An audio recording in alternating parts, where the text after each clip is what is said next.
Hello दोस्तों, कैसे हैं आप सब। आज की हमारी कहानी है शातिर दामाद। कनक की शादी को 2 साल हो गए थे। सब कुछ अच्छा था। कनक की शादी अनुराग से हुई थी। ससुराल में कनक का पति अनुराग, सास ससुर और एक छोटा देवर विशाल था। कनक की ननद आशु की शादीशुदा थी और राजीव से उसकी शादी हुई थी। एक बार आशु मायके आई हुई थी। कनक सबको चाय नाश्ता करवा रही थी और साथ में खाने की तैयारी भी कर रही थी। सब कुछ अच्छा चल रहा था और सब मजाक मस्ती भी कर रहे थे। सासू माँ और कनक बीच में रसोई घर का भी जायजा ले रही थी ताकि खाने पीने में कोई गड़बड़ी ना हो। थोड़ी देर के बाद कनक की सासू माँ ने बोला, बेटा चल जल्दी से रसोई में गर्मा गर्म रोटियां बना लेते हैं। अब सबके खाने का वक्त हो गया है। कनक ने बोला, हाँ मम्मी चलते हैं। सब लोग टीवी पर कोई मूवी देखने में व्यस्त हो गए थे और कनक और उसकी सासू माँ रसोई घर में रोटियां बनाने के लिए जाने लगी। तभी कनक की सासू माँ का फोन बज उठा और वह फोन पर बात करने लगी और कनक अकेली रसोई घर की तरफ चली गई। कनक की सासू माँ देर तक बात करती रही। शायद कुछ जरूरी बात थी और बाकी लोग टीवी देखने में मशगूल थे।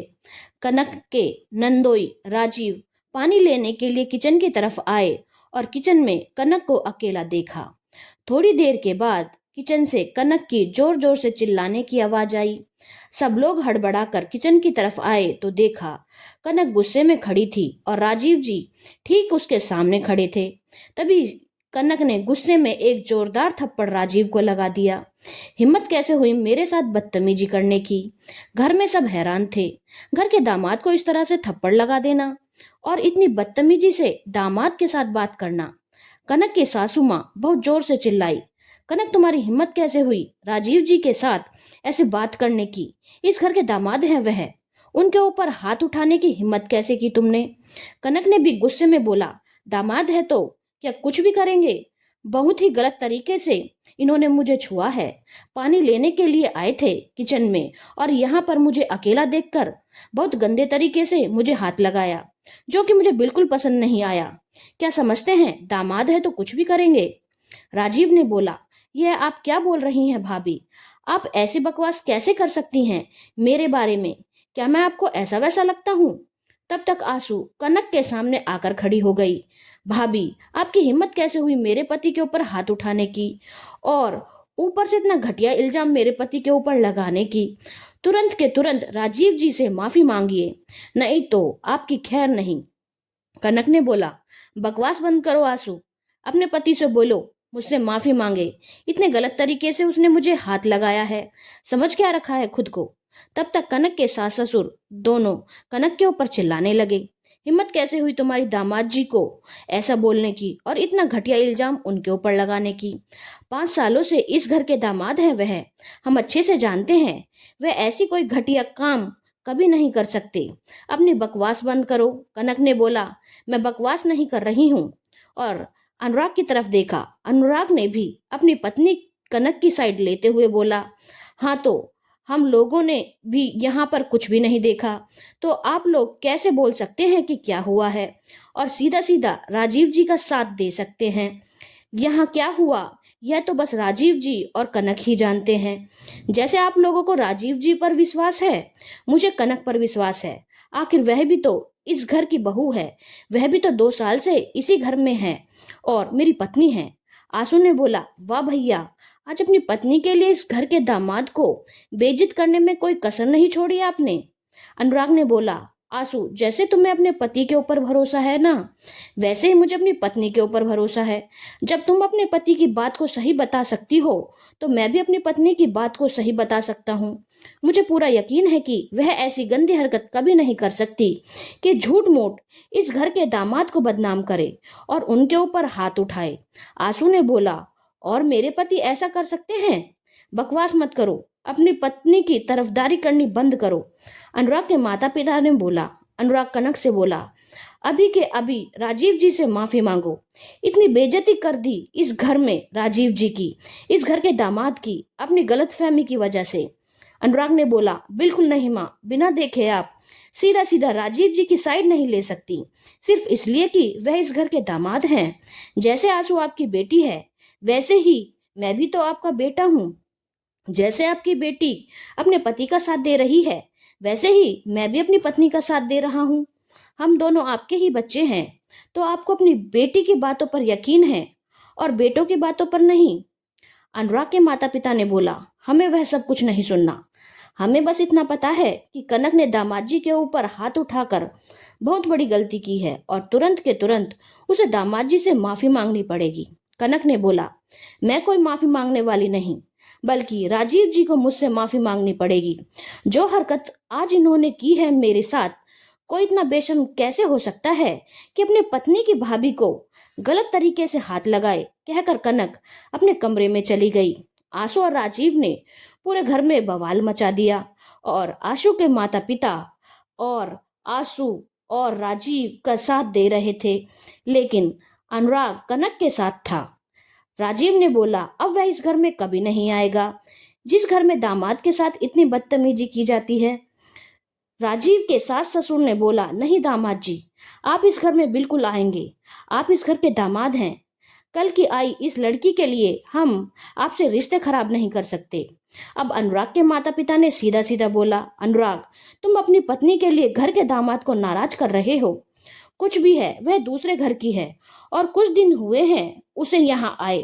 तुम राजीव जी के ऊपर उसकी बातों में आकर गंदा इल्जाम लगा रहे हो। अनुराग से भी रहा नहीं गया और उसने बोला, कुछ भी नहीं, पूरे 2 साल से वह इस घर की बहू है और वह दूसरे घर से आई है ना, तो राजीव जी भी कोई आपके घर के नहीं है। तो जिस तरह से आपको कनक की बातों पर भरोसा नहीं है, आपको राजीव की बातों पर भी भरोसा नहीं होना चाहिए। जब आशु को अपने पति के ऊपर इतना भरोसा है, तो मुझे भी अपनी पत्नी के ऊपर पूरा भरोसा है। आप दोनों सिर्फ दामाद होने की वजह से राजीव जी का साथ देख कैसे सकते हैं? कनक भी तो आपके साथ 2 सालों से है ना। मम्मी, क्या आपको लगता है वह ऐसा कर सकती है? बल्कि राजीव जी से आपका मिलना कभी कभार होता है, पर कनक के साथ तो आप 24 घंटे रहती हैं। क्या 2 सालों में आपको एक बार भी ऐसा लगा कि कनक ऐसी घटिया हरकत कर सकती है? अनुराग के माता पिता ने बोला, हमें यह सब कुछ नहीं सुनना है। तुम बस कनक से बोलो राजीव जी से माफी मांगे। अनुराग ने बोला, कनक कोई माफी नहीं मांगेगी। जब किसी ने कुछ भी नहीं देखा, तो जैसे कनक की बातों पर आपको विश्वास नहीं, वैसे ही राजीव जी की बातों पर मुझे विश्वास नहीं। राजीव ने यह सुनकर घर में बहुत बड़ा बवाल मचा दिया और बोला, आंसू चुपचाप यहाँ से चलो। तुम्हारे मायके में मेरी इतनी बेइज्जती हो चुकी है, अब तुम कभी इस घर में कदम नहीं रखोगी। आंसू राजीव के साथ जाने लगी, लेकिन आंसू के माता पिता को लगा कि आंसू और घर के दामाद इतने दुखी होकर घर से जा रहे हैं, यह सही नहीं है। तो उन्होंने बोला, नहीं आंसू और राजीव जी, आप लोग कहीं नहीं जाएंगे। अगर यह घर छोड़कर कोई जाएगा तो कनक और अनुराग जाएंगे, क्योंकि एक तो गलत किया, ऊपर से माफी भी मांगने से इनकार कर रहे हैं। यह घर मेरा है और इसमें वही रहेगा जो मेरे हिसाब से चलेगा। यह सुनकर अनुराग को बहुत हैरानी हुई कि उसके माता पिता घर के जमाई के लिए घर के बेटे को घर से निकालने के लिए तैयार हो गए, वह भी उस बात के लिए जिसकी सच्चाई किसी को नहीं पता। कनक ने एक बार के अपने सास ससुर की ओर देखा और सोचा, 2 सालों से इस घर के लिए अपना जी जान लगा दिया, एक अच्छी बहू का फर्ज निभा रही हूँ और मुझे यह सिला मिल रहा है कि मेरी बातों को कोई सच नहीं मान रहा, क्योंकि मैं बहू हूँ। सच्चाई क्या है यह तो सिर्फ मैं और राजीव जी ही जानते हैं, लेकिन राजीव जी की बातों को सच माना जा रहा है और मेरी बातों को गलत। खैर, अब बात आत्मसम्मान की आ चुकी थी। कनक और अनुराग उसी वक्त अपना सारा सामान लेकर घर से निकल गए। पूरे घर में एक बार को सन्नाटा पसर गया, क्योंकि एक अच्छा खासा हंसता खेलता परिवार बिखर चुका था। कनक के जाते जाते सासू माँ ने बोल दिया, यह बात घर की है और घर के अंदर ही रहनी चाहिए। कभी भी तुम लोगों की जुबान पर यह किसी की भी जुबान पर यह बात नहीं आनी चाहिए कि यहाँ ऐसा कुछ हुआ था। घर की इज्जत घर के अंदर ही रहनी चाहिए। खैर, कनक और अनुराग चले गए। रात कनक और अनुराग ने एक होटल में गुजारी और सुबह अनुराग ने एक किराए का घर ले लिया और उसमें शिफ्ट हो गए। कनक को बहुत दुख हुआ इस बात को लेकर। खैर, इस वक्त इसी तरीके से बीतने लगा और यह बात सबने अंदर दबा ली और सब कुछ सामान्य हो गया। अनुराग ने अपना ट्रांसफर दूसरे शहर में करवा लिया और कनक के साथ वहीं रहने लगा। इसी तरह से 5 वर्ष बीत गए। इस बीच कनक और अनुराग का एक बच्चा भी हो चुका था। लेकिन कनक एक बार भी ससुराल नहीं आई थी और ना ही अनुराग गया था, क्योंकि उन्हें घर से निकाला गया था, उनकी बातों को गलत मानकर। फोन पर जरूर अनुराग के माता पिता कभी कभी अनुराग से बात कर लेते थे, लेकिन कनक से कभी भी बात नहीं की और ना ही कनक ने अपनी तरफ से कभी कोई बात की। अनुराग भी अपनी बात पर अडिग था कि मेरी पत्नी सही है और मैं हर हाल में उसका साथ दूंगा। जब सच्चाई कोई नहीं जानता तो मैं अपनी पत्नी को गलत नहीं मान सकता। खैर, इस बीच विशाल की भी शादी हो चुकी थी और विशाल की पत्नी इंदु बहू बनकर ससुराल आ चुकी थी। इंदु और विशाल की शादी में भी सिर्फ अनुराग आया था, कनक नहीं आई थी, क्योंकि वह अपमान भूल ही नहीं पा रही थी। बच्चों के एग्जाम का बहाना बनाया गया था, क्योंकि बात रिश्तेदारी में फैलती, इसलिए सबसे यही बोला गया कि कनक के बेटे का एग्जाम चल रहा है, इसीलिए वह नहीं आ पाई। विशाल की पत्नी इंदु सिर्फ इतना जानती थी कि अनुराग और कनक नौकरी की वजह से दूसरे शहर में रहते हैं। इससे ज्यादा उसे कुछ नहीं पता था कि उसकी शादी से पहले यहाँ क्या कांड हुआ था। खैर, इसी तरह से इंदु को भी ससुराल में आए 2 वर्ष बीत चुके थे और होली का त्योहार था। यह इंदु की दूसरी होली थी, इसलिए वह ससुराल में ही थी। होली के त्योहार में आंसू और राजीव भी आए हुए थे। कनक और अनुराग नहीं आए थे। इंदु को लगा था कि त्योहार में तो भैया भाभी आ सकते थे, पर उसे कुछ भी सच्चाई तो पता नहीं थी। ना ही विशाल ने कभी उसे कुछ बताया था, क्योंकि जो बात अतीत के गहराइयों में दब चुकी है वह फिर से क्यों कुरेदना। ऊपर से मम्मी ने सख्त मना कर रखा था उस बात को किसी से भी बोलने के लिए। खैर, घर में बेटी जमाई आए हुए थे और त्योहार का दिन था। सब हंसी खुशी से त्योहार मना रहे थे और पकवान भी बन रहे थे।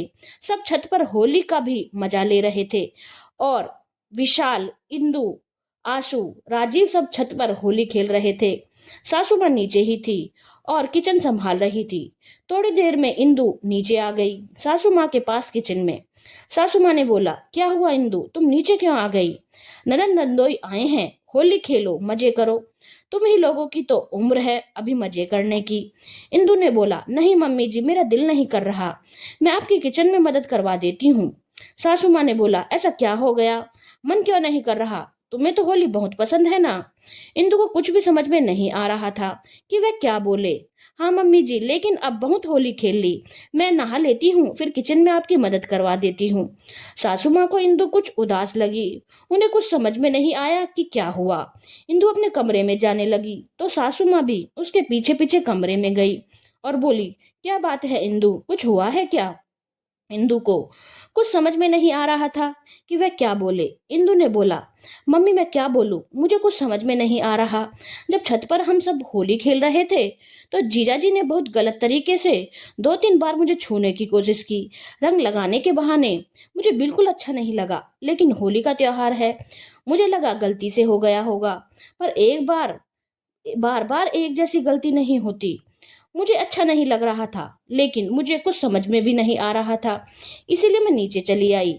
अब सासू माँ को बहुत हैरानी हुई कि यही बात तो कनक ने भी बोली थी, लेकिन उस वक्त किसी ने उसकी बात नहीं मानी थी। और इंदु, उसे तो इन सब बारे में कुछ पता भी नहीं और आज वह भी ऐसी ही बातें कर रही है। लेकिन फिर सासू माँ ने सोचा, अरे होली का त्योहार है, वहम हो गया होगा इंदु को। त्योहार में तो थोड़ी बहुत मजाक नंदोई करते ही हैं। फिर भी वह थोड़ी बेचैन थी। उन्होंने बोला, अरे कोई बात नहीं इंदु, तुम्हें वहम हो गया होगा। इंदु ने बोला, हाँ हो सकता है मम्मी जी, होली का त्योहार है, मेरा वहम ही होगा, मैं नहा लेती हूँ। सासू माँ ने बोला, हाँ ठीक है, तुम नहा लो, फिर किचन में आ जाना। इंदु नहाने के लिए चली गई और थोड़ी देर के बाद नहाकर किचन में गई। सासू माँ ने बोला, मैंने सारा कुछ बना दिया है, बस पूरियां तलनी है, एक काम करो, पूरियों के लिए आटा लगा लो, मैं छत से सबको बुला कर लाती हूँ। बहुत होली खेल लिए, अब एक एक करके नहाएं और खाना खाएं।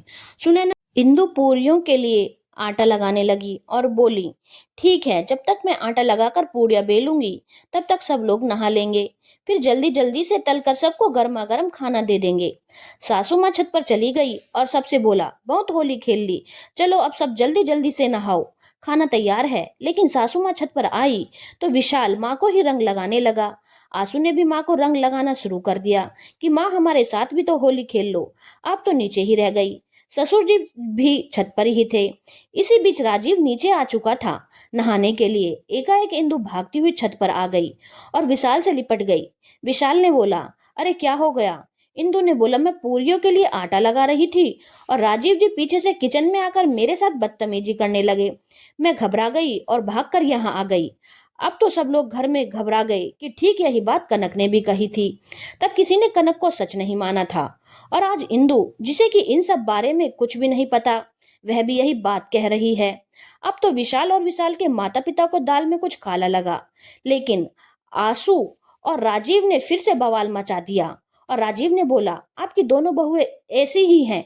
जरूर कनक भाभी ने फोन करके इंदु को पट्टी पढ़ाई है, इसीलिए वह ऐसा कह रही है, मुझे बदनाम करने के लिए। कनक भाभी अपना बदला निकाल रही हैं ताकि मैं बदनाम हो जाऊं और वह सही साबित हो जाएं। और इंदु उसमें उनका साथ दे रही है क्योंकि यह दोनों देवरानी जेठानी है और ननद भाभी का आपस में नहीं बनता। यह बात दुनिया जानती है। इंदु ने बोला, ये कैसी बातें कर रहे हैं? मैंने तो आज तक कनक भाभी को देखा भी नहीं है। उनसे बात करना तो दूर की बात है। मेरी शादी के बाद से तो आज तक वह कभी यहाँ आई भी नहीं है। तो फिर भला मैं उनसे फोन पर कैसे बात कर लूंगी? और आप लोग किस बारे में बात कर रहे हैं? कनक भाभी मुझे क्या सिखाएंगी? क्या हुआ था मेरी शादी से पहले? मुझे तो कुछ भी पता नहीं। लेकिन आंसू और राजीव चिल्लाने लगे और आंसू बोलने लगी, यह सब कुछ ड्रामा है। राजीव जी को बदनाम करने की साजिश आपकी दोनों बहुएं मिलकर कर रही हैं। अब तो आंसू के माता पिता और विशाल को भी काफी हद तक यह बात समझ में आ चुकी थी कि राजीव ही झूठ बोल रहा है। एक ही जैसा वहम दोनों बहुओं को नहीं होगा, लेकिन फिर भी इसे साबित कैसे किया जाए? क्योंकि राजीव बहुत ही शातिर है और वह इस तरह की हरकत हमेशा ऐसे वक्त में करता है जब आसपास कोई ना हो, ताकि कोई उसे गलत साबित ना कर सके। खैर, एकाएक विशाल को ध्यान आया कि घर में नई काम वाली आई है और वह कुछ ज्यादा ही हाथ की सफाई कर रही है। इसीलिए कुछ महीने पहले ही किचन में सीसीटीवी कैमरे इंस्टॉल करवाए गए हैं और विशाल ने तुरंत कैमरे की फुटेज चेक की, जिसमें सारा कुछ साफ साफ रिकॉर्ड था कि राजीव ने सच में इंदु के साथ बदतमीजी की थी। लेकिन राजीव को किचन में कैमरा लगे होने की बात नहीं पता थी। अब तो दूध का दूध और पानी का पानी हो चुका था। विशाल ने एक जोरदार तमाचा राजीव को लगाया और इस बार आंसू कुछ नहीं बोल पाई। विशाल के माता पिता ने बोला, तुम्हारे जैसा नीच इंसान से हमारी बेटी की शादी हो गई। यह हमारी बेटी की बदनसीबी है और तुम्हारे जैसे नीच इंसान की वजह से हम पिछले 5 सालों से अपने बेटे बहू से दूर हैं। अपनी गंगा जैसी पवित्र बहू की बातों का मैंने यकीन नहीं किया। तुम जैसे नीच घटिया आदमी की बातों को सच माना, जबकि सच मेरी बहू बोल रही थी। और तुम्हारे इस घटिया हरकत की वजह से मैंने अपने बेटे बहू को घर से निकाल दिया। फिर आंसू की तरफ देखकर आंसू की माँ ने बोला, आंसू, एक पति का चरित्र कैसा है और कोई जाने या ना जाने एक पत्नी जरूर जानती है। और तुझे पक्का पता होगा कि उस दिन तेरी कनक भाभी झूठ नहीं बोल रही थी, लेकिन फिर भी तूने राजीव का साथ दिया और उस वजह से हमने तेरी भाभी को ही घर से निकाल दिया। बोल, यह सच है या नहीं? आंसू चुपचाप सर झुकाकर खड़ी थी। माँ ने बोला, और आज फिर तू दोबारा वही हरकत करने जा रही थी? शर्म नहीं आते अपने चरित्रहीन पति का साथ देते हुए? और साथ देते देते इस हद तक चले जाना कि अपने बड़े भाई भाभी को घर से ही निकलवा दिया और अब दूसरे भाई भाभी को भी निकलवाने का बंदोबस्त कर दिया। अगर आज यह कैमरा नहीं होता तो जो कांड आज से 5 साल पहले हुआ था दोबारा हो जाता। क्योंकि दुनिया की रीत है, लोग बहू की बात पर यकीन नहीं करते, लेकिन बेटी जमाई की बात पर तुरंत कर लेते हैं। उस दिन किसी को भी सच्चाई पता नहीं थी सिवाय कनक और राजीव के, लेकिन हम सब ने राजीव की बातों को सच माना और कनक की बातों को गलत। अगर आज यह कैमरा नहीं होता तो पता नहीं क्या होता। आंसू के पास माँ की बातों का कोई जवाब नहीं था और राजीव तो बगले झांक रहा था। आंसू ने चुपचाप राजीव का हाथ पकड़ा और घर से निकल गई। जाते जाते आंसू की माँ ने बोला, खबरदार जो अपने इस चरित्रहीन पति को दोबारा कभी इस घर की दहलीज पर लेकर आई। तेरे लिए इस घर के दरवाजे हमेशा खुले हैं, लेकिन तेरा यह चरित्रहीन पति इस घर में कभी दोबारा कदम नहीं रखेगा। याद रखना। अब अनुराग के माँ बाप को अपनी गलती का एहसास हो रहा था। सासू माँ ने तुरंत कनक को फोन लगाया। इतने दिनों बाद सासू माँ का नंबर अपने फोन में देखकर कनक को बहुत हैरानी हुई। फिर भी उसने फोन उठाया। सासू माँ ने बोला, बेटा हमें माफ कर दे, हमें सारी सच्चाई पता चल चुकी है। उस दिन उस नीच इंसान ने जो घटिया हरकत तेरे साथ की थी, वही घटिया हरकत आज उसने इंदु के साथ की। वह तो भला हो कि कुछ दिनों पहले ही हमने कैमरे लगवाए थे जिसमें उसकी घटिया हरकत रिकॉर्ड हो गई और उसकी पोल पट्टी खुल गई। बेटा हमें माफ कर दे और घर लौट आ। कनक ने बोला, अच्छा हुआ जो उस चरित्रहीन व्यक्ति की सच्चाई आप लोगों के सामने तो आई, नहीं तो बिना गलती के जो सजा पिछले 5 सालों से मैं भुगत रही हूँ, वही सजा इंदु और विशाल भुगतते। क्योंकि बहू तो पराए घर से आई होती है ना, तो उसकी बातों की कोई अहमियत नहीं होती, क्योंकि वह ससुराल वालों के लिए कभी अपनी हो ही नहीं पाती, चाहे वह कुछ भी कर ले। आप लोगों ने एक बार भी मेरे राजीव जी की बातों को सच मान लिया और मेरी बातों को गलत, और हमें बिना किसी गलती के घर से निकाल दिया। अब जब सच्चाई आपके सामने आ गई है, तो आपको लग रहा है माफी मांग लेने से मैं लौटकर घर वापस आ जाऊंगी? ऐसा कभी भी नहीं होगा मम्मी जी। सीधी सी बात है, अगर आज सच्चाई सामने नहीं आती तो मैं आज भी आप लोगों की नजर में गलत ही रहती, क्योंकि मेरी जुबान पर तो आप लोगों को भरोसा था नहीं, अपने दामाद की जुबान पर भरोसा था। जबकि उस वक्त मैं 2 सालों से हर पल आपके साथ थी, फिर भी मैं अपने लिए आपके मन में विश्वास नहीं जगा पाई। और जो दामाद कभी कभार घर आता था, वह आपके लिए ज्यादा अपना और ज्यादा सत्यवादी था। माफ कीजिएगा मम्मी जी, अब चाहे कुछ भी हो जाए, बात मेरे आत्मसम्मान की है। मुझे उस घर से निकाला गया था, उस वक्त आप लोगों ने मेरे ऊपर यकीन नहीं किया, इसीलिए अब मैं तो कभी उस घर में वापस नहीं आऊंगी। हाँ, आप लोग जब दिल चाहे मेरे घर आ सकते हैं, आपका बेटा जब चाहे वहां जाए, लेकिन मुझसे कोई उम्मीद मत कीजिएगा। हाँ, हिंदू इंदू के लिए खुश हूँ कि उसे उस तकलीफ का सामना नहीं करना पड़ा जिस तकलीफ का सामना मैंने और अनुराग ने किया था। यह उसकी खुशनसीबी थी, कहकर कनक ने फोन रख दिया। धन्यवाद दोस्तों, अगर आपको कहानी अच्छी लगी हो तो चैनल को लाइक, शेयर और सब्सक्राइब करना ना भूलें।